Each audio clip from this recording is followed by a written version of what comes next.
Edmond Vicente Gadbong Jr. because I'm Edmond Vicente Gadbong Jr. I'm here in the National Museum of Fine Arts of the Republic of the Philippines, the 1997 Constitution of the Republic of the Philippines, Council of Teachers, This is the birthday of our national hero, Dr. Zarzal. I love you.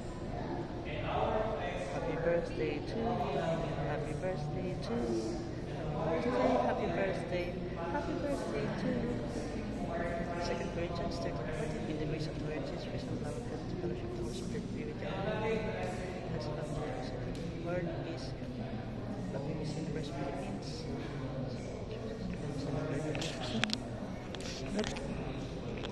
So very beautiful here.